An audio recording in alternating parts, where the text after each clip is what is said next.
meilleur site d'information sportive, musicale. Et ça apporte, et ça cop. Ça cop. De bord, et loco ya bakimangiste. Voilà. Avant 1960, en fait, Congo, na développement à Mokili, Congo nous a na leadership, et ça m'a cessé. 22 000 ans avant Jésus-Christ, il y a annoncé à Montano. Tous à la croyant ou pas, archéologie, la Bisso qui est vraiment que passage noir. Voilà. Bisso bato ya mboto inventé qui mathématiques l'os du champ congolais ya awa ya biso ki tchasa. Alors déjà pour inventer mathématiques l'os du champ et là c'est biso déjà tout ça ba colo mathématique donc colo scientifique. Même les automoni et continue d'intelligence artificielle normalement le monde doit na intelligence artificielle nous donc sur le plan intellectuel propriété doit. Alors natawana peuple autour na mundela zaki wapi auti na peuple Viking et Marx. Papa dernier na botem na 1918 le 22 mars guerre mondiale et Catani journal à l'Italie va publier première guerre mondiale ici. Na 1921 le 6 avril papa c'est moi qui prend l'ordre sur le mouvement on avait avant à piéger ni délai ba baptiser aye koli bango ala kisi biso pona yete exemple à suivre que botala bato ba ne loko bazo yebi ba monter discours ya roi Léopold peuple bozo kende aye biko yibeza mabino aye binyoso bino bokende siko kokosa bango bokosa bango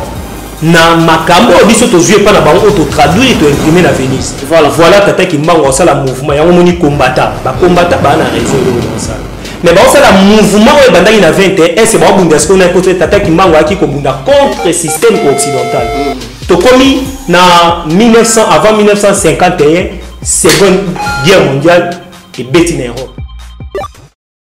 Voilà, merci d'être avec nous, merci beaucoup à tous ceux qui aiment bien Congo Mams Télévision, merci une fois de plus pour notre confiance et surtout fidélité en tout cas, vos accompagnements vers nous, c'est un grand plaisir et vous êtes toujours présent, moi Denis Oum, les moralistes, je les aime tellement beaucoup, vous n'avez pas de jumeaux chez moi, vous n'avez pas des concurrents, vous n'avez pas aussi des rivaux de Pananga, merci pour nos commentaires et surtout merci et bon pour notre suggestion et ça la capsule vraiment bien. Alors le lot, on a donné un condescendant, confrère journaliste de notre chaîne aussi à la main. Bonjour. Bonjour Denis et puis bonjour Nabaye. Nous sommes là dans Ngonga Oyo, bisika nous sommes na mokili mobimba, puis bisika nous sommes donc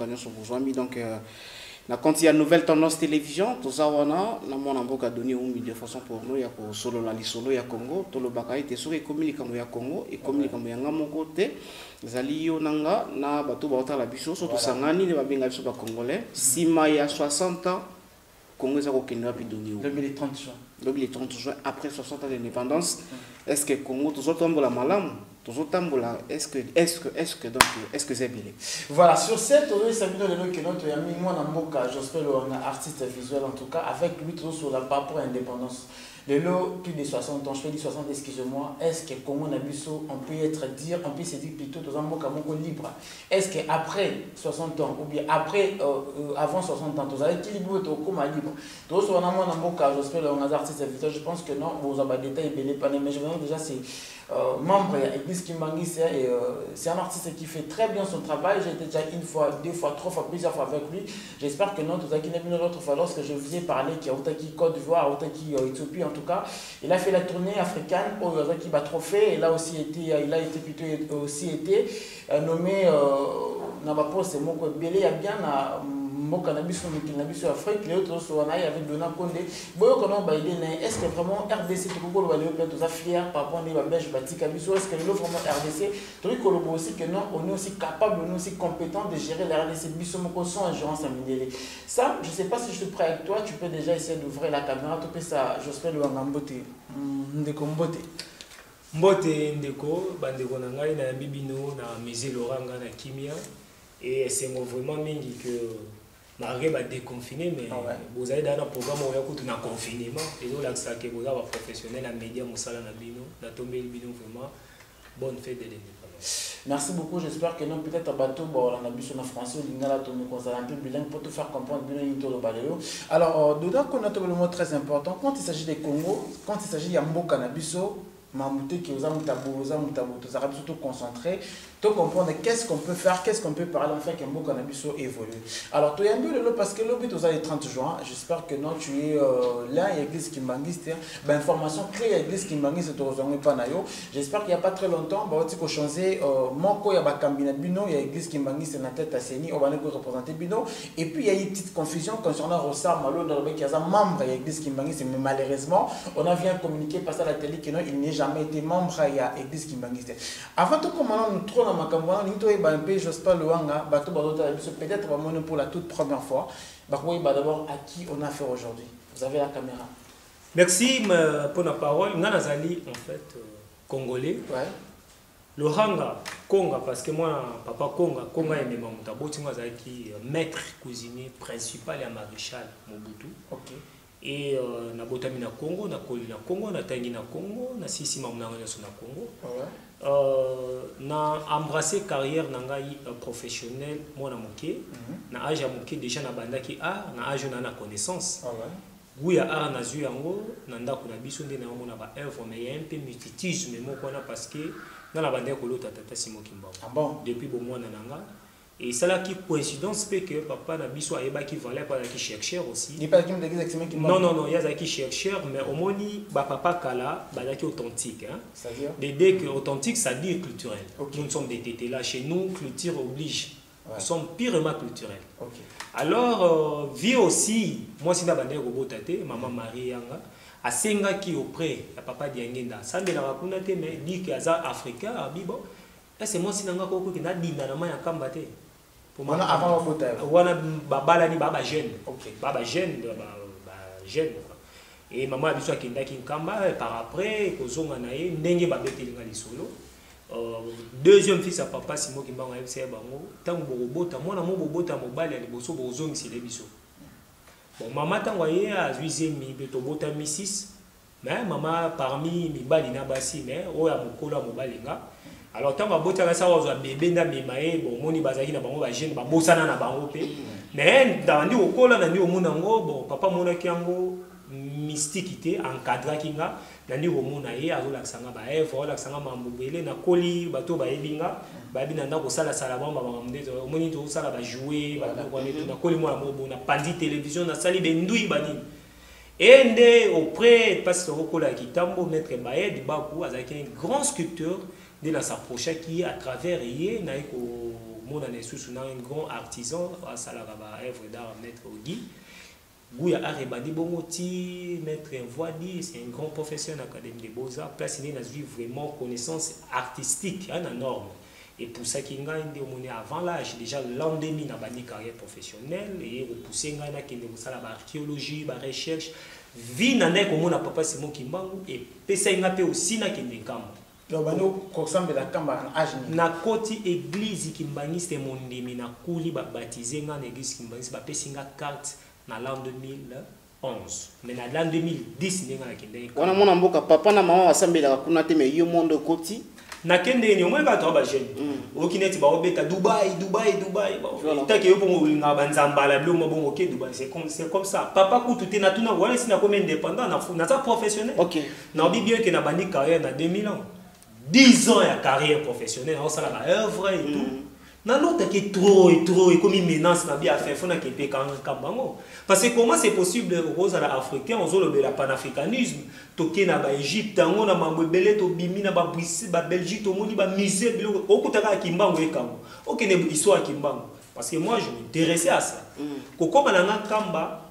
Première fois na komana butu na minuit. Or na kamba na minuit bakota te. Faut bolala na barrière, bo ba pesi bino place et puis na tonde bokoti na ville sainte. Kamba si tu veux za ngoka ka mokie moko ville moka ka mokie montagne pas. Ville sainte. O to tikali ba wendo ba ni les ba village ba ngombe kintuka. Tambo na lipapa ba famille ba vanda. Alors na ville sainte bakota benga bakoitanga. Et puis na kenda na visa te pourquoi ba na on visa. Ba benga on na Kongo Kimbangi. Donc autorisation ba komarama visa ba visé ndo ko laksa na ba barrière ba ko loger au fele au ko li au fele au la lo fele mi tanyo soto le mosala na li sali sinyo so lingozwa ogozwa na habitant na binyo so allez-y comprendre alors nga zaki na ngote koma ba yambanga mais na kota na carte d'électeur miracle di boso ko koma na moni mausolée ba bengi kilongo na Kikongo dans mausolée place ba tia tata Kimbangu na ba ancêtre on va tete la moloba pi Kikongo bon kikongo na kombo le bon pe na philosophie kaka ya normalité na yekola na classe mais na sengaki yango moto okundula voilà parce que ça appelle l'art authentique voilà un peu na fukami to ndo bonde la pongi zunga na lali kolala na lali na moni tata kimbango abimi likola mozole kilongo wana nde na mona ki comme d'habitude aisinga ndo komi anyo sote ko kisami ba complicement siko ya makambo na yo e ko sala à travers kimbango tongo na beteli mutu te pona yaki ndo kimbangise voilà nazo kende apa ndenge za ka chose plutôt mbala liboso na mona ye o alobaka mutu na mutala ndatata ne ba konza minene zaki le 12 octobre nde ba dimali banda poisonnaire honneur apo bataka obibo ba benyo offrande don tintani bato ba 40,000 balles ba 60,000 na bi eza ndebo nga na koti na mulongo na pesa ka mbote tala ka ngani ba bimisi nga na mulongo po ezala ki mouvement ya mususu eza kwa na ngina bebisa ordre mo ba ka we na mboka tambola lokolo wana nga na mema kikino ordre mo eza kuna mais non babi papa yo zela nana abi bo benga mutu wana mwana wana soyo ba bakanisi ba américain mo ba ote ko saluer atete yo ngoni ngama na dota na ba 3 fois nga babi papa Simo Kimbangu kia busol ba meminga na protocole ndeko omoni toma ngana vraiment to tembe etala nga etaki artiste aussi etaki écran mwana moloka isusu ya ba ba Japon bani na kiso ofuka mina jomo roboye noko non esimba te na comprendre te na za bwana misé na nga na za artiste énorme boulot la biso ça la vérité quoi donc na yeba teti na na fuka bi fanatisme était na ina lo bakanyinga lo boko bino komi a nyoso to ekokisani abengi numéro 1 donc DG à protocole boss à protocole quoi église imangisa mokili mobile azalaki na pembe na bizoye kendo tiki na bureau na nga azelanga voilà pourquoi dans une opportunité au côté de la résidence il y a chose spirituelle ba pesinga bureau na mona ba fauteuil bien na moni ba photo ba komima bureau chose spirituelle que vous appelez les gars de l'église imangisa na vandi tellement na umela ke daki fête ba to ba ba gâteau libanda ba zoemba ba joyeux anniversaire na lali donc kaka ba bloui ok azoya tango yaka donc na biso ke tala wana to kota détail ba fungo la porte na la muki olali vanda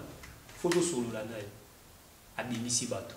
to badi ko solo la to umela na maso ana papa diangeni papa Simo Kimbangu kianga ni diangeni voilà donc na tuna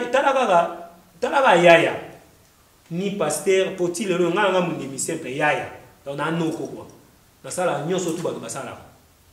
obi wa question ni na tuna et pour na ndolo kana yeba na tuna tout sauf rien tant on dit tout bosana tout na joué comme papa comme yaya comme master comme noko comme nyoso et puis moi azol ba pe balangila un moment continue langila voilà petit na ngo reprendre babi mais na confusion toni na garder esprit état artiste na obada na masse na yoki mais question na tuni obi pourquoi ba kimbangiste balinga ba œuvre d'art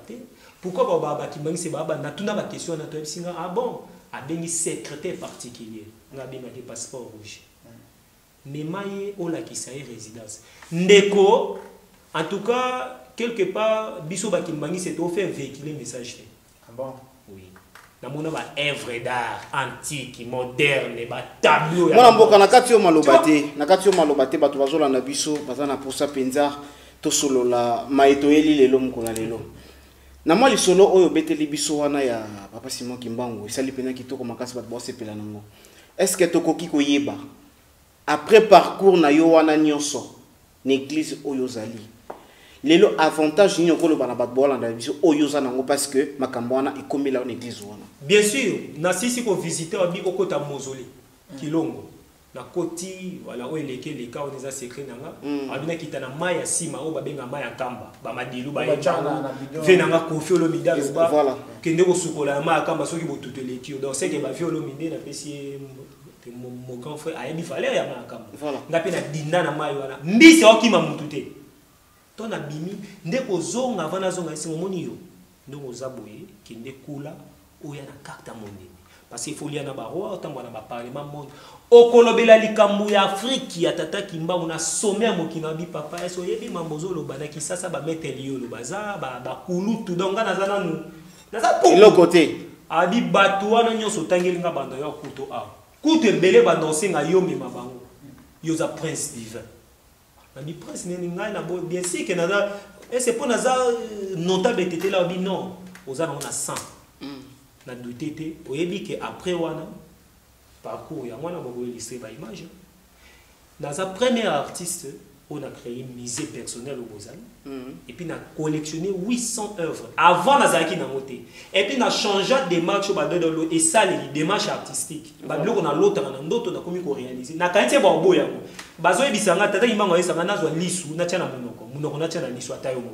bon di mango te na non artistique ce qu'on wana pona yo mo oza komi lobela keza oyo nzambe oyo botama na yo pa ya mama na pa ya papa na mama te mais oyo zui parce que kutena papa Simon Kimba non ndenge na botama ndenge na mona kana ndeko douter nango voilà mais ya lobi sala yango otuni la transformation na kenda na batuna Moyen-Orient na lien na barwa na sala ba discours na ba parlement sud-africain na kenda ba musique partout ndo moni lelo tozo beteli solo na une nomination na utaki ko zoesi leki mais état que ambassadeur itinérant des droits de l'homme dans l'Union européenne na zui ba Marine Fondation et ça moi ba titre belé ceux qui vont illustrer peut-être nga commis le belata artiste ba le belaye na mukuse asalinga la première renommée so que ça renommée na éviter mais par rapport ya ba ndenge ba lobeli ki commis renommée plusieurs fois on a représenté Afrique libanda mboka Congo a été dans bien que Afrique et pousser ngana ki no sala archéologie. Comprendre c'est quoi voilà pourquoi naïko ça la centre de recherche d'art Kimbangu et puis miser Laurent dans le kimbangisme à travers l'art c'est ça un peu où il a transformé en preuve mon amboka merci la bande a été baïno so balanda biso ba sepeli mingi na royoka yo le loto kota na likambo il y a intérêt général 60 ans déjà le 30 juin 1960 le 2020 60 ans d'indépendance na maïno solo lina biso to qui était ozali na makambe belé ya koloba na makongolais soki lelo to mituni mutuna été mon amboka na nyoso otomoni dire nyoso tomoni wana indépendance apport l'église kimbangiste na développement ya RDC des 60 tilelo apport contribution l'église kimbangiste ce congolais il faut arrêter quelque chose à quoi retenir nini et ça apporte et ça cop ça cop de bord ya bakinoto et loko ya bakimbangiste na nengeni voilà na 1900 avant 1960 en fait Congo na développement ya mokili Congo mtezaki na leadership et ça ma société 22 000 ans avant Jésus-Christ aya na monsia motango hein tous à la croyant ou pas archéologie la gisi biso que vraiment que passage n'est alaki et que noir voilà biso bato ya mboto inventaki mathématiques l'os du champ congolais ya awa ya biso ya Kinshasa. Alors déjà pour inventer mathématiques l'os du champ et là ça biso déjà tout ça ba colo mathématique donc colo scientifique même les autres moni et continue d'intelligence artificielle normalement le monde doit na intelligence artificielle nous donc sur le plan intellectuel propriété des droits. Alors natawana peuple autour nanga mundela zaki wapi autina peuple viking et Malte actuel Mongolie biso bato ya yambo oto vandaki na tous les continents bokomo nanga funa ndenge nini zaki prouver na sur plan archéologie ba image ezali mundele muto a prouver zaki na Londres na Angleterre tant ba sali ba recherche wana ba prouver squelette aliboso que ba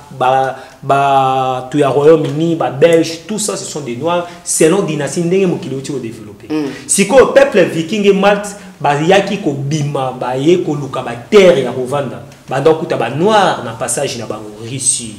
Angleterre France Belgique et tout mais ba non ba okuta ba oboma bango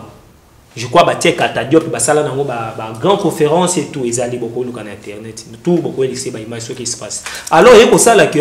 civilisation au noir avec nango l'homme occident donc l'homme viking l'homme Malte a commis qu'on dominer a commis qu'on bomber a commis qu'on exterminer en fait voilà. Alors histoire qui ne peut changer ma bezoya malamu ikende eli momo prévenez même na grec antique bakuta ki ba noir bazali ki on a mélange ya métissage on a monné qui ba sculpture ya grec ya Grèce et ça ba suki lokola macaroni et lingama parce que ça qui mélange voilà. Et ko ça là que ba eko kita en Égypte ba envahir ba buki ba sculpture même ba zolo Égypte pour ba boum saka identité africaine wana Congo yaka ou appelle ça qui civilisation avant Égypte wana za la prison makambo bande nan awa tout de Babel ba langue et panzani awa na Congo civilisation muto ayambo donc nzambe yango pape Jean Paul ba ki die noir il est né au nord de l'Angola, Christ. Bah, c'est identité et antiquité parce que beaucoup a yambo, bah, koutine yambo kwa biso. Alors, Congo, on appelle ça indépendance, civilisation. Congo, on a d'accouti mukili na boumbu, na sens ni. Parce que tant ou savoir, on est panzani baby, tant ou bah, comme koya, to ye na époque, bah, il y a bah, David Livingstone et tout, bah, donc, on côté na Congo, pourquoi? Parce que Congo, ils ont qui terme réservé prison. Alors, Israélien juif noir, d'origine juive, pas à l'Occident, parce que qui changé, que égyptien, marocain, africain, ils ont un métissage. Voilà. Civilisation n'a pas évolué, immigration en fait. Alors, qui déjà que Centrafrique, ils ont un mystique, ils ont envahir Israël. Alors, au monde a filmé, on a révélé le thème de Congo, sa gorille des montagnes, Émile, américain. Oh, les gars va traverser frontière à Zaïre, mais si thème a filmé Congo. Mais tout ça, il y a 1996-95 donc c'est que révélation déjà même les films archéologue moi qui a découvert ancien minerai Salomon na Congo. Tu vois, donc Congo a eu des termes et puis naissance on a appelé ça preuve pour contradiction à la tête et ta archéologue. Voilà. Alors si koyo tant to céder ndengeni parce que guerre obiso to ndo bunda ne bomona na tableau za ki guerre moko spirituelle to ça la communication spirituelle oko limo wa obimi nazi olimo de communication transport même papa simo mbongo batambola na ngoto yoka masolo obetika ka boye pa donc tu as une auto spiritualité même to ça ba armée ba tout histoire administration en fait parce que tant ba réussir kokota ba coopérer na Rwanda kufu ateki secret wana ba Rwanda biso o ba kutaki na ba empire ya Congo. Bateki secret alors to komi dominer mundela yaki na malembe oh non voilà to kangami sobondela to lobia même bazui mabele ba pesi biso mukanda wana ba yibi biloko na antiquité ba œuvre d'art volé biloko na ba ki ko traduire après malade à Perse na Venise. Alors référence on a Bible ba sangisi ba document antique pour mundela inventé des peuples vikings na biso na biso esika wuti même akuta ki noir za da civiliser l'écriture parce que l'écriture est salami na Congo nyonso to salami a totongi ba pyramide après l'Égypte et tout consort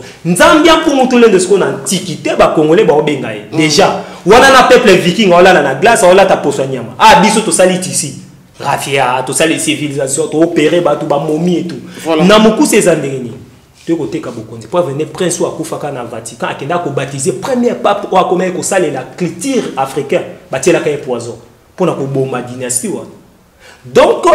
Jésus noir ba tous les saints noirs ils a prouvé les loyo na domaine archéologique et loko bomba ngoza souté Congo ce qu'on appelle si développement tant bazui Belgique et Congo et comme ko so ba richesse ya mboka na biso bazo ke ne kotonga na Belgique ko stocker yango Belgique est comme qui premier pays puissance économique parce que ba ozo or diamant et tout ba navire ya Belgique politique ba sala ki ekoki ko coster jamais na ba colonie mususu et que directement na port d'Anvers ba bomba yango alors mukileza ki subul wana civilisation contrôle na ne komaki makase Belgique a commis avancé na biloko objet volé na civilisation qui a changé tous les systèmes diplomatiques na bango si autant on va ko timbe la COP wana na 1800 et senga ki siko souffrance koti na Congo ba Congo ba ko souffrir ba bo ma congolais moko ou bien 10 congolais ba tandi ba bo na balle moko pona ko bebisa ba cartouche te donc to koma ki te opprimé aliéné to komi tout au abisu za ke bombi de génération au ba botama ba ko ta aliénation ndeko senga passe wana ba africain ba komi obelela nzambe pour tout le monde sauver ba. Mais révélation moi dans la Bible ba batanga la Bible Yesu Kristo article qui référence bo sambela tata biso avandi au likolo bo continuer ya bo konzango esinga ke ya na Congo c'est là ba référence biblique loko atone indépendance totika na bini moko normal alors et ko senga tata kimbango avant ya mama qui pas vite annoncé arriver na ba 1700 na Angola na mona mukongo batumbi mona bongwani pigeon apumo non de Angola to yo mona na tana biso Jean-Paul Deaye afukami a baiser mais bi Christ né il est né au nord de l'Angola place pigeon na pumbwaki eza azar to kende kimbango botami na mboka mbola aba kamba échanger combo selon Sion nde baba ki montagne ko bimisa civilisation bokoti ango kate mais na centre ya Congo ya Afrique kimbango botami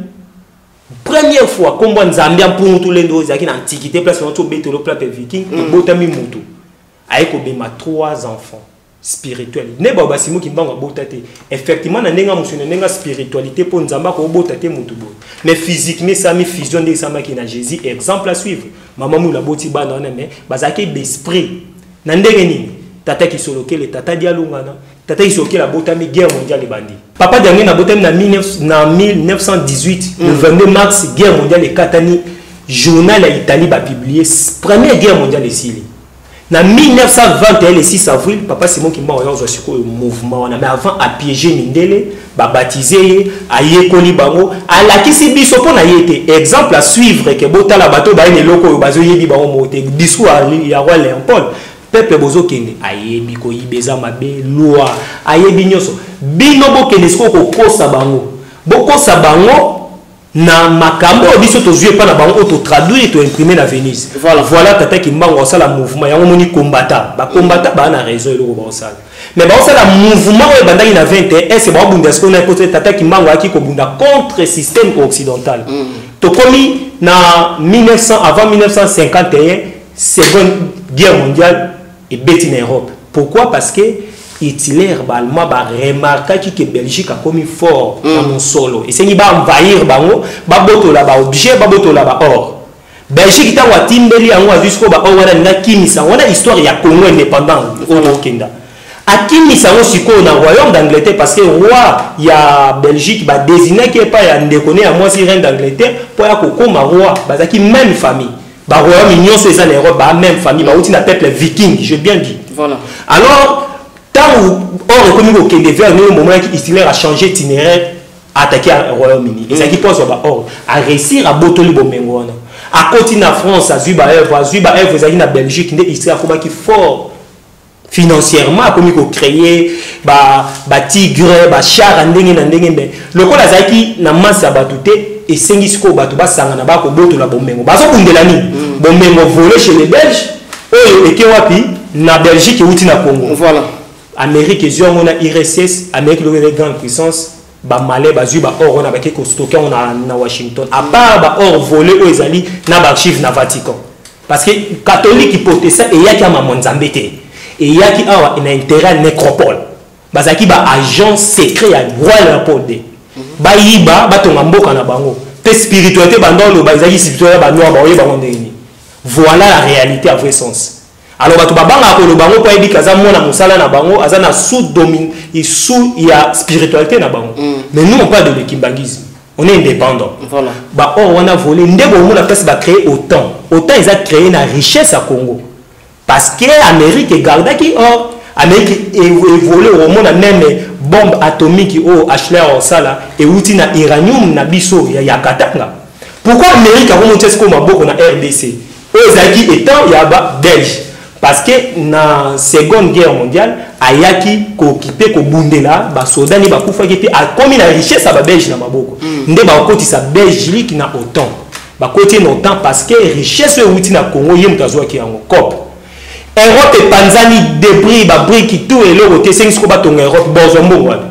ba zongeli recours na ba or na biso no bino bozada na mbongo bo ede biso to construire Europe avec autant to bando futa mbongo malembe nde ba tonga ki Europe wa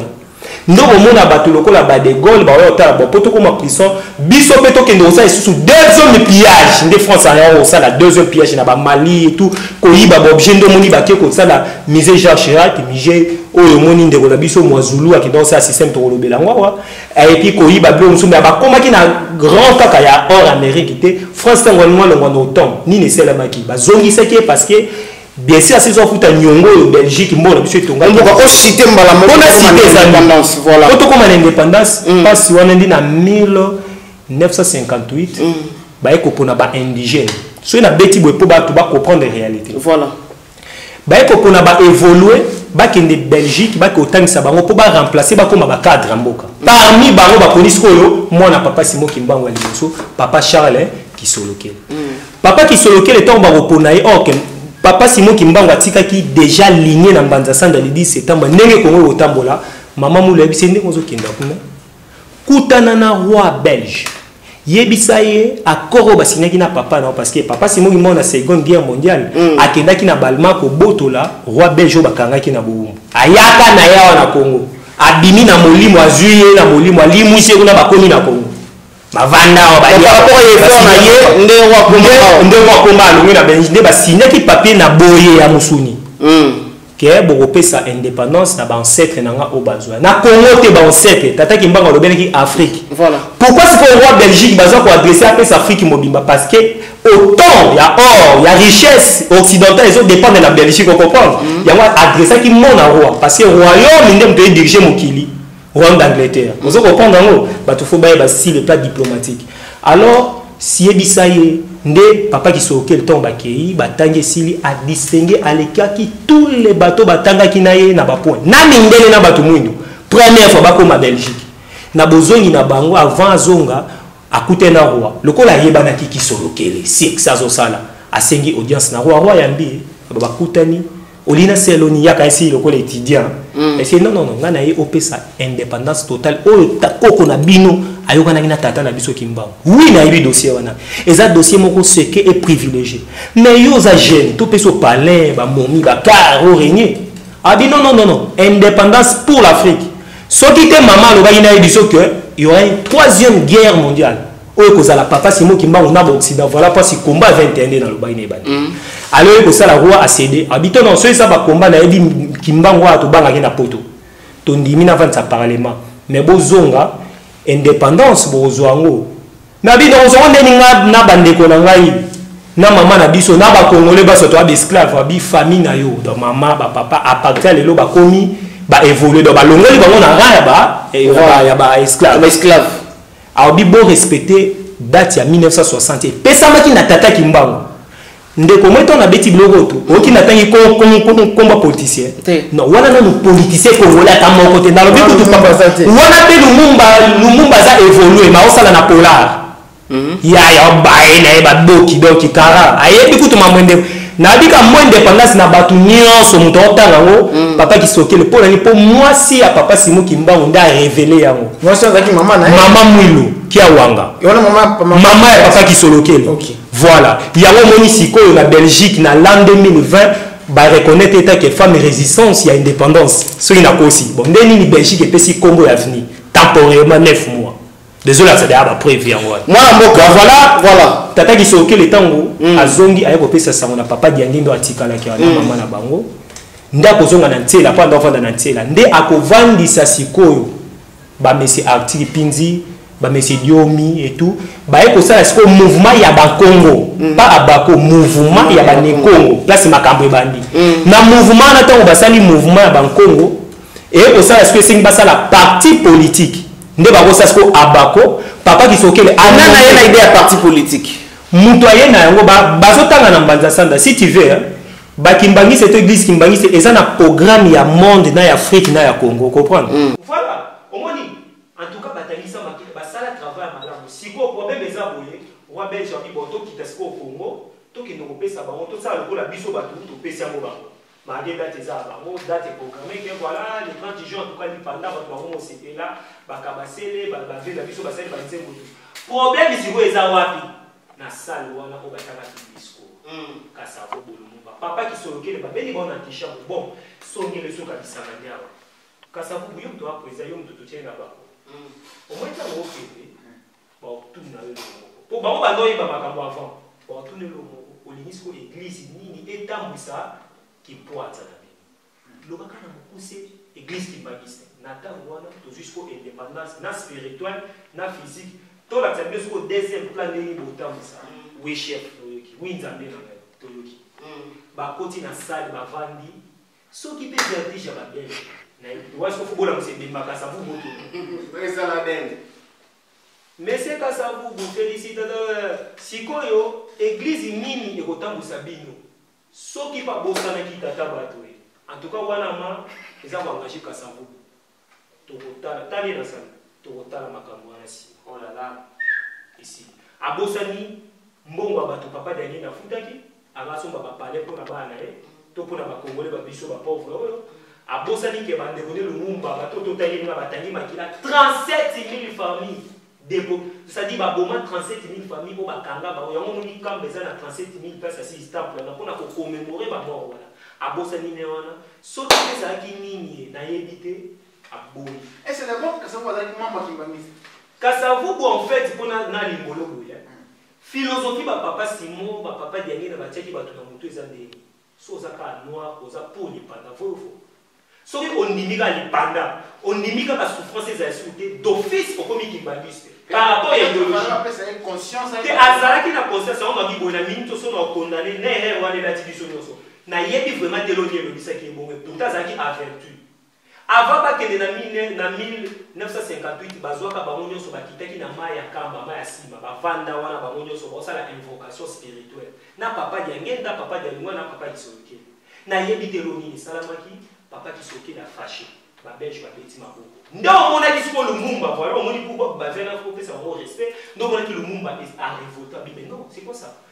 on otetenaki emafungoli ayoko siko discours ya plan B abibisi alors bien non Kasavubu non bato oteli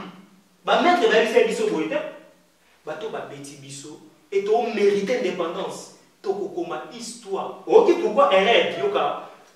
histoire ya Congo bakopane bango si baéchoué kaka na sali wana bancêtre bana na biso bakokoma histoire ya Congo ya maboko na pensée na bango et puis Congo est libre indépendant au déficit biso te tozwi yango nde sikoyo pito pa lekoti na terrain ba match ebebi papa kisoke la kangi bisaka zongi ne pala kola la tomboki ne papa de na regretter trouble koti bana 1960 ti lelo totika lo zaso na kimete totika la kozwa indépendance spirituelle papa kisoke ba kiné omoni olinga ko lete ba koloko ba bomi mele ba kiné sifobino ba kiné banani ba kiné ba politicien congolais ba kiné ba administration congolais à la Belgique et un monopole parce que l'église catholique tire le nom de Gérard Congo, l'église protestante tire le Gérard Congo. N'a intérêt à l'écropole, n'a intérêt à l'Occident. Pourquoi l'Occident ça a toujours une hiérarchie? Bah ça les constitutions il y a mis deux combos dans la biso. Ouais, la Belgique n'est pas bindée. Bah si culture occidentale, bah côté ici na kati, nous sommes tant aux autres indépendance spirituelle les années, les années quand on semble la Tokyo, bah valeur culturelle, le lenga kobala, faut ça la libérer quoi le lenga kolia, le lenga bako condamné mutu. Tout on les a qui dirigé na ba objet na lignée spirituelle ba komani na manzasa na ba tu ba yeba ki amonani ba ko le corps. Mais voilà de koti na moka. Échec et koti na moka. Yoma no ba eza 60 ans moko ya échec. Sikoyo malgré ça ba zontia muté masima. Après ba bino bo ba bebisi meto eliba. Papa qui soloke mutu ya ko sala INPP c'est ngwende loko. INPP rôle we yakini esa ba caméra esa ba gêne pour na nini tous la indépendant physiquement et économique to bomi INPP. So avant comment INPP ndeko to bomi na o ekima avant comment INPP c'est que to société na maso oyo depuis indépendance ti lelo tozali konyoko amatoi ko souffrir c'est parce que ba kolokop wana ba sondola ki kop na bango donc bango nde basa ba auteur ya ba madame na biso madame voilà biso reconnaissance ya tayo moko papa ko ngatangisio alesio asenyo ka elo moko mo tango zo diplôme loba que na ovanda na mibeko ya ndako na biso yo zo diplôme batuni olobi a mamba papa ko ngana totala osima tata ni no sepele loka o botala na kamera personne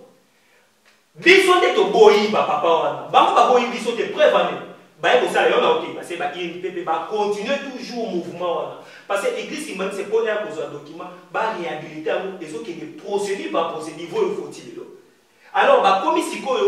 pour s'approcher biso le coup là comment qui déjà alliance côté mon délai d'aller à ton lâcher bah moi les soutenir bah comme il faut serrer boyer bi bah division à katanga marambo belé comme na bah qui pour boyer biso à moi la Congo ya moi wa niké wala alors Congo est comme confiné le coup les terre beaucoup boyer il y a un de ces guerre électronique qui mène à l'élo, bah quoi il faut la mot sous souffle. Si quoi papa dernier d'un côté dans la conférence nationale souveraine, tu échoué, tu sois bon. Le coup là-bas reconnaît ta tante, 5 000 euros, tu as zalaté, tu tiens une devise, devise en mot à la paix, justice et travail. Mais en 1921, avant Congo et ça l'a révélé bino devise à l'équimangisme des alliés, mibeko, loi, bolingo, amour. Moussala, travail. Donc il devise l'équimangisme et déficit Congo. Donc au moment où il y a des mots selon la spiritualité. Bah il faut pas retourner dans la règle mais toujours qu'il boyamba qui biso mais mon colo comment on a biso tous les na bonzo to tenir retourner na bon tout na papa le bakini. Bo singa ko limpisi. Bon reconnaître que beaucoup tina au critisme. Bon reconnaître que bon ndimbi banzamba bapaya. tolim sabino na tango wana papa koya kovanda na pouvoir ya molimo roi divin papa na biso qui va. Donc faut comprendre bien de je pense qu'on a catioté. So vous comprenez la vérité. Voilà, ce qu'il faut ba congolais base à la bien pour vivre il faut tout ba congolais assez métis qui mari c'est bolimi ici. Congolais il faut à réparer faute na bakolo cop. Muto ayaki ne. Donc comment d'accord pour la bino. Pour la biso on se comprend les esprits de Dieu qui sont locaux, Diangena, Dialumana, qui m'ont réincarné, Nzambe, à la Tinzoto, ayaki pour sauver Bisso, on se comprend Bisso Nyon, son âme africain. Ceux qui comprennent Biki, Côte d'Ivoire, Mali et vous. Talaga pour des années passées, tous les pays africains peuvent passer. Balobango toqué dans la conférence. Mais moi, Moka, ni Kambo Zali à Malawi. Et c'est qui doit réparer, réparation à Bisso pour la nuit. Pour Bappé sa Bisso Siko Memo. Ndenge bakanaki œuvre waneza ozo comprendre parce que œuvre indépendance ba on ba créer ba on ba bi ndenge nini ko faire le mida yemba nzembo eza pas mingi artiste so azo sala œuvre yo oya ko silisa œuvre d'art na œuvre d'art na ekota gambela eza nini mise passe comment ekoti gambela eza na dini même pas bacha mona mise et là ko sila artiste ndo sala watiki to boy artiste ça miya makasi papa jangi na zo to bande su mabanga mobutu aleli ayo bimisa secret binga zaki. Mais par contre, il y a surtout qu'il n'y a pas de bino. Je ne peux pas apprendre à bino. Vous avez travaillé Joseph Kabila, les gens le savent. Tokei, Nalobi Boé, même Félix Tshisekedi, même moi pour remplacer Félix, même moi pour remplacer Wang. Au coquille qu'on a la président Congo, sans qu'il faut fouler sur la campagne. Est-ce qu'on a voilà. Yo y est pas tata. Au moins il y a mis le pola. Au moins il y a Kaza Maël, aux intellectuels, au Tani Napoto, aux Anamikanda. Okolakisa tata ndenge nini oyo aza villageois makambo na bino kolobaka eza kala boko oyoki oyo ayebisi yo soki osaleli obiki ebosi osaleli te ete mpe naotiki plus de 50 ans bato souffrir totiki te omona église catholique oko voilà bimi na balabala batie pression siko na biso réponse nango réponse ya boye papa jangi naye kotala bi bon nga namoni lokola bookeli biso te bomona mpasi aliolaki ya maloba bikutu nde eza na babamba bino mabanga bakongole mikolo ezwa na kati asoyebi ke mboka na biso tookende sikoyo na guerre ya mai guerre de l'eau de terre c'est-à-dire l'eau potable na bamikili presque to ekauki balobaki mokolo bomona tribu moko na tiane mai nango ekoma kokauka tribu wana mwana moke akokoma konajaki na libanga ezalaki na tribu wana bakoya kokota bokende na centre afrique bovanda wana parce que bango nde baobikisa bino bazalaka na projet baolo bango chaque fois na baparlement ya union africaine fleuve na biso bamema bango tie ekota na batia ndenge parce que bamai ekomokama biso te toa na l'eau douce toa na terre moko yokanisi baguerre ozoleka na ba-SSM nga nakenda na riad na moyen orient namona banana batomate ezowuta bato wana basomba baterre baaméricain basomba baterre ana c'est-à-dire quoi guerre kuta ozomona baminere parce que olia minere te olia or te guerre ekoma ya nzala yango moni basaki po aérienne eyawa soi-disant bayakoyede kongo nga na union européenne union européenne moko eza na kao eza so na position biloko olia te bakoka koyede bino ndenge nini baza obligé système balingi système wana ezala kaka mpona nini mpo babika soki tokebi te tokopartage même makalamu na bato baba biso tozali kokima mbango osenga bolimbisi voilà senga tosenga bolimbisi sincere mboka bazokima mbango nsima tokomi pene na suka émission na biso motuna mpona ngai peut-être ya suka ezali boye comment makambo nyonso ezali centralisé na kati église kimbangiste pendant que ye moko mokolo kombo wana etika église te soki oyebisi nga tata simon kimbango atika église te na lelima ya miso voilà yokanisi ngano nde tovandi boye toleki Félix Tshisekedi Tshilombo aza président de la république lelo siko na même bato oyebisi nga kenga atanga koleke na obetelo maboko mais na secret na batop secret politique toleki tozala franc toza basimple on peut discuter siko bato wana ti bakendaka nkamba balakisa bango baarchive moi je vu des archives belge atuni tata simon kimbango yo lingo osala église oza na mbongo te oza na eloko te d'abord ko banzembo ya biso ayebisi mbongo nanga eza bato église kimbangiste fondée en 1921 na nkamba siège international document belge prouvé soki na piriel totangi nga na bino te piriel eza combien mais j'ai des images bokoki koillustre bango ntango bakosala exhumation tata kimbango belgique nde accompagnaki papa diangenda na presse na babiloko tu gouvernement belge e accompagnaki po corps ya papa simon kimbango ekita awa na bichi mobila Gouvernement belge na lobi bandeko gouvernement belge ezoya efukami na corps wana ekei bazo reconnaître l'église Kimbangi c'est wana avant 1960 que l'école l'église mais si c'est l'église Kimbangi c'est ya na lobi congolais abengaka dentifrice pepsoda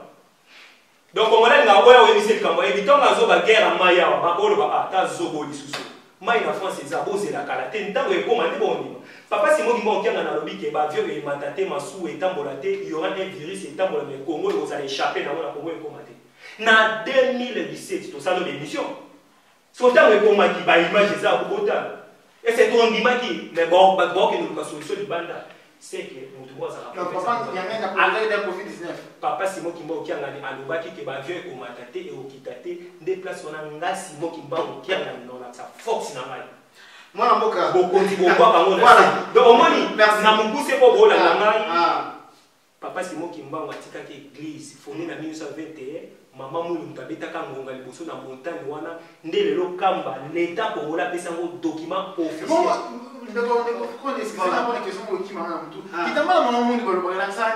Kitamba le ngolo baboui.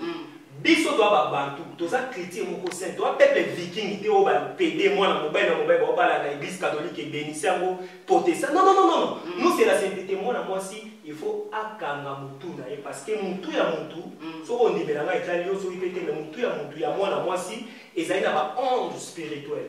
yango ba sengaka ezaka ba Kimbangi c'était ba mama nyonso ba contredire ngate ba jeune fille abiso le te ba mama omona nini ba kanga mutu. Tozali kokima vraiment sima ya ngonga pona émission moko na lelo c'est-à-dire numéro de téléphone ezana bosonga biso na ba makambu ebele de façon que non émission oyo tokozonga lisusu poto ya kobakisa lisusu deuxième numéro parce que ngana tuni motu na ete papa atikaka lingomba te ya lobi ba preuve ezali c'est-à-dire bino ba bozape na histoire ya makambu oyo bozali ba numéro de téléphone ezana to mekapi ko discuter ensemble na bino comme ça tant tokozonga toi bani a proposé donner au monde ton banaki émission on préfère otunaye donc au conclure autonomie awa otuné mutuna ya suka si mama ina silisi. Voilà, merci beaucoup. J'espère que non va comprendre exactement ce que notre frère notre ndeko Jospin sur le surtout en côté l'indépendance peut-être histoire na biso ba develo benzamo bien temps. J'espère que non vous comprendre que non Kassavou même de trahir qui église Kimbangi c'est à niveau à Bruxelles à table ronde. Alors ndeko Jospin to comme une émission na suka na de m'apprendre une question kaka moko. Le loco église Kimbangi c'est et le but que non Josa Malo là vous allez comme candidat à CENI présenté par l'église Kimbangi, c'est soi-disant, à sa manque l'église, il y a une communauté. Quelle est la pression dont nous pouvons apprendre avant de Kabola? Mais, Tata Kimbangu a l'objet, d'ailleurs, pour être Kimbangiste, il faut battre aux affaires de la catégorie Kimbangiste. Cause à la idéologie, tout le monde est fils, il y a Tata Kimbangu. Mais autant qu'on a aboli, il y a comme ça, d'office soit Kimbangiste. Mais tant qu'on commence à pratiquer, il y a autant de côté aux génétiques à Tabouin. Donc, on est fidèle au Kimbangiste, c'est comprendre le Congo. Infidèle, voilà. Si quoi, on ne peut jamais désigner.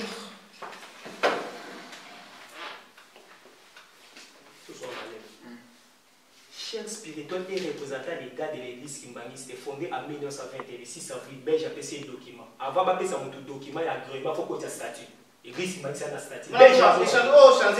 question. Et dans le plateau, on a dit que c'est dérangement pour lui, ça me pose la question. Ah, la question, comme ça, va tout bisonner encore comme un si quoi, on a une autre et ça, on tout y a dépôt. Oui, pourquoi Bakimbangi, c'est bon. Parce que toujours là qui sa image à Monzambete. Donc ça dit pas. L'image. Voilà. Et des Congolais, surtout au Banaka ça parle. Tu évites à Kimbangu. Il y a moi le dit que mi Yamanam Boza Bino Libanda. Donc Yamanam na ça c'est le monde yolelo.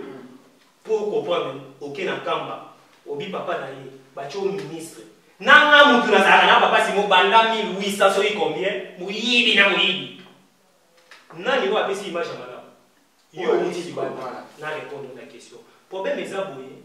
Église Kimbangi c'est ce qui désigne mutu, et ça église organisée. Ils ont la statue dans mon c'est choc spirituel à signer, à publier à la radio télévision Ratelki. Et les qui na RTNC, sur TV5 qui monte, Moudunio soit dit que Moudua, net il y a un monde simple. Au moins il y a un bout. Dokolo. Et là on monte l'église Kimbangi. Monde simple yanga. Maman n'a pas besoin d'engager là.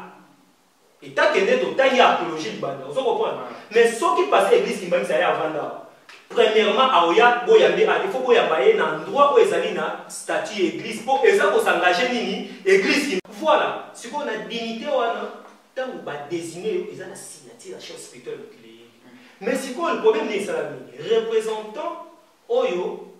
azaki na signe papa il est yem to azalaki kuna yem to ayibi mabolingo le kanga na bon na expliquer nanu ndenge to moni biso to vanda ka netinga na vanda na télévision na moni na RTNC bazolo ba mambo ya rosa bon so baze ki église maïsa munene akoza pe fidèle to yeba ndeni qui mia silence absolu total boyi kamba nouvelle Jérusalem bazui ba représentant donc le la Sénat parlement qui va tali bango molongo na butu urgence communiquer et qui na RTNC na la Turquie non candidat on oyo zo ba rosa donc chef ayebe akokoza aller pe fidèle to komi na ye to zo ba ndebo ya na Jospel Oranga ba kotinda na place l'état qui na fidèle qui mbani c'est na kata mondi donc il doit retourner ça hiérarchie moki et ça place à l'écolo il faut ça là pasteur au moins ma premier cyprien hein ba yebi ecclésiastique ba yebi ni beko pourquoi ya idéologie pourquoi est-ce une erreur à kasavu bouté muto ba ngasonga botenga na la na ngati chacho na la kana na zabe na bo mamboka bazwa ka batu à l'écolo so muto ala l'écolo ko bima ka inaperçu parce que pour le langage au sara zali mwana tata Simo Kimbangu état que congolais to ko ba ko boya été na identité ona mais pourtant mais ça muto le langa la radio on a 30 minutes. Dire c'est trop dire, c'est-à-dire à la cabinet, à la hiérarchie église qui m'a dit c'est ça qu'il faut. Va pour désigner dans quel document. Voilà ce qu'on a au Kenya. N'est-ce pas le coup la Kamba est un ordre. Et ça la kana fanatique qui est. Aux Olanda, kuna c'est l'ordre. Bolingo bibe komisala communiquer l'équipe. Chef spirituel, à communiquer bino candidat na ye officiel. To vanda boyjou wana natala. La télévision m'a fait la bino pour na monde simple total aboy ba nommé révérend oyo azali gouverneur donc représentant aza pas gouverneur ya ville sainte ya Kamba donc ya za la gouverneur ya ville sainte pour la ville sainte c'est lui le gouverneur place chef spirituel avant ba désigner na signature la chef spirituel ba bitala candidat na biso oyo Kambi poni yé so qui t'a voulu en kino tuna bateau baloba ki rosar comme tuna ki ala ça biso signature chef spirituel oh ya sali wana mwana mboka tala caméra benga moto ko benga monini oh nani sali rosar rosar on peut parler les représentant la bino asali ah ozolo ba pasteur voilà bon naboye étant que africain ça trahison to nego benga pour toi ba hypocrite na sens ni parce que je ne sais pas vraiment dans l'administration du monde qui a dignité pour prouver par propos mon boyer ou ils ont engagé un document mais au biso tout total la télévision contradiction on a déjà balongo liko batindi oyo bon là ce qu'il faut boyer baye bon tourner na tinda ko ça voilà merci beaucoup mais on a la petite information que voilà félicitations na mutamutu toza sibano biso tout ba jeune Afrique parce que c'est toute la première fois hein. Depuis 1960, Obébisaki, copia bato. Ya Nzambe, Nzamba kota makambo, ndenge baloba ki tango yimura ozonga. C'est que quelque part lumière et lingi beta na makambo. Biso to abaje, to yekoli quand même. To lingi mboka na biso ezala na paix, justice, travail, bolingo nibe ko misala. Wana eza maloba suka ya tata Diange na tali sokele. Bato babundaki o bafute mbongo. Donc Congo ezalaka mboka ya papa Diange na pa futa lawa. Merci beaucoup. En tout cas, félicitations à Mbouta. Et ça, pas passé ici, mais avec au bout de la cause, non. Donc, avant, par exemple, si on a dit à Cop, on a isolé qui, parce qu'on a quitté, moko, il y a bateau, il y a bakolo Cop, on a dit à Cop, pour voir combien la masolo. Les gens n'ont pas. Mouli, papa, c'est moi qui m'a dit. Il banga moko petit calé de couleur, on a dit solo. C'est quoi? Aventure occidentale et koki koti kala na Congo te fait lomba ko Congo c'est indépendance spirituelle et libéré bato où est le mal ceux qui roi divin de babi na banzasana au moins que tout autour le va hasard tout est prévu ceux qui aligné a bondisa tia ordre na bana ya mboka na ko rappeler boy ennemi à Simo Kimbangu na ko azali et ça demande de connaissance biso nyonso toza derrière idéologie na biso atoko fingi yango osali lokola ignorance ezolata yo parce que bokoko na biso tomoni na bamise kebroli na France bako retenir tokomi presque na suka émission na biso papa mama mwana mokolo to mwana moke olandi biso partout à travers le monde numéro ya téléphone eza wana mpona baremarke na bino suggestion na bino oyo pe bokupe ko bakisela biso tant to koya lisu poto tout na sou mwana mboka mais boyeba ete les propos tenus par l'invité dans une émission n'engagent pas la chaîne ni les journalistes, engagent l'invité lui-même. Et là qui s'est maïnion so o mwana mboka asili ko bimisa na monoko na ye mapeto malamu et engagé kaka ye mwana mboka rapidement na nyonso oyo to lobby na mokuse parce que to mo pena na suka va retenir nini avant to ya sous na deuxième numéro parce que to komati na numéro infini na sepela na mindele parce soki bayo ki bakoma ba ki basala ba recherche merci baloba ka noter nyonso tout na lobi te ke bandi bangai basa pe ba recherche lokola nga ne papa di mama baki moyibi okanye lelo ya yi bosala ba recherche bokama moyibi lelo ya yi ndenge pe nga osenga lelo bato bako retenir bolingo mibeko misala le kimbangisme eza pona aider africain azwa indépendance spirituelle eza na partie primo côté kasi soko to si bolingo na mibeko na misala surtout bato bakotambusa likolo ya mboka bayeba ke Congo ezali mboka kimbangu na slogan te na pratique tokoki jamais mboka oyo ezali indépendant tozala na occupation spirituelle tala binzambe tata mobutu na sela lelo abi so na yebaki lelo ekomi kineni diamba tokomema république d'Israël lelo nga suki pembe pa na kei mboka na maboka banani ya bajene na banza na tango wana mbuta Joseph Kabila mbuta Félix Antoine Tshisekedi bazaki bajene non tato pe babota mayena mute to pe babota meme bazaki bajene bayebaka te ke batambusa mboka ndemo pe jeune asola na bolobi pe boza tourner donc c'est que mboka loko ezala ba bajene tout le monde a venir Rochera lobby ko bongisa Congo ezali nguya population tozwa mayele totonga mboka na biso na lokuta te na solo totika biyambia bapaya mais to loba vérité surtout na mambo etali indépendance parce que nana regret moko mwana mutaka sabo abimisi livre lobby ke tata na bona kutapesa ki indépendance mais c'est fou là donc on est là ba proposer pour engager nga ndingo lobby etali archéologue beaucoup de numéro ba tout bon peut-être pour tout na ba question mais mingi basa la recherche toza ba jeune to koyeba to kotia numéro mais ko sala pe malamu peut-être on ne va pas être dans mon nom ya on a vu dans mon localité numéro preuve numéro numéro numéro numéro ezali lokola principal plus 243 81 28 95 891 wana eza na WhatsApp tango tozala